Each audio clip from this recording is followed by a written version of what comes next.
නිවසට සම්බන්ධව පිටතින් මනුෂ්‍ය පාදයේ වැසිකිළියක් ඉදිකිරීම අසුබද කියලා ගැටලුවක් යොමු කරලා තියෙනවා. වාස්තු පුරුෂ මණ්ඩලයක මධ්‍ය ලක්ෂයේ සිට අට දිශාවට ශක්තිය ගලාගෙන යන ආකාරය අනුව කලාප හතරකට නැත්නම් පාද හතරකට වෙන් කරලා තියෙනවා බ්‍රහ්ම, දේව, මනුෂ්‍ය සහ පිසාච නැත්නම් പ്രേත පාදය කියලා. වාස්තු ශාස්ත්‍රයට අනුව මේ പ്രേත පාදය තුල තමයි වැසිකිලි කැසිකිලි ආදිය ඉදිකළ යුත්තේ. പ്രേත පාදය කියන්නේ ඉඩමේ මායිමට ආසන්න ඉඩම වටේට තියෙන කලාපය. අතීතයේ මිනිස්සුන්ගේ අපද්‍රව්‍ය සැලකුවේ ලෙඩ රෝගවල මූලාශ්‍රයක් විදියට.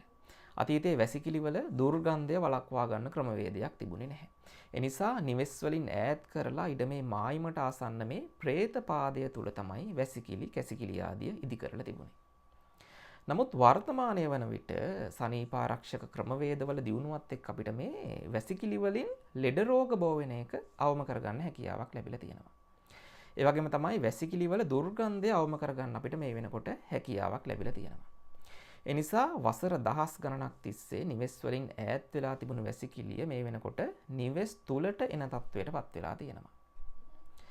වර්තමානයේ ඉඩකඩම් වල තියෙන සීමිත ඉඩ ප්‍රමාණයත් එක්ක මනුෂ්‍ය පාදය තුළට වැසිකිළිය පැමිණීම ඇතැම් ඉඩම්වල වැළැක්විය නොහැකි තත්වයකට පත් වෙලා තියෙනවා. කොහොම නමුත් මම කලින් සඳහන් කරා වගේ නූතන වැසිකිළිවල තියෙන සනීපාරක්ෂක දියුණුවත් එක්ක පිරිසිදුකමත් එක්ක මනුෂ්‍ය පාදය තුළට වැසිකිළියක් පැමිණීම අනුමත කළ හැකියි. කොහොම නමුත් ඔබ මතක තබාගත යුතු වැදගත්ම කාරණය වන්නේ මනුෂ්‍ය පාදය හෝ වේවා, പ്രേත පාදය හෝ වේවා ඊසාන නිරිත වගේ නුසුදුසු දිශාවල කිසිම හේතුවක් නිසාවත් වැසිකිලි කැසිකිලි ආදිය ඉදි නොකළ යුතුයි.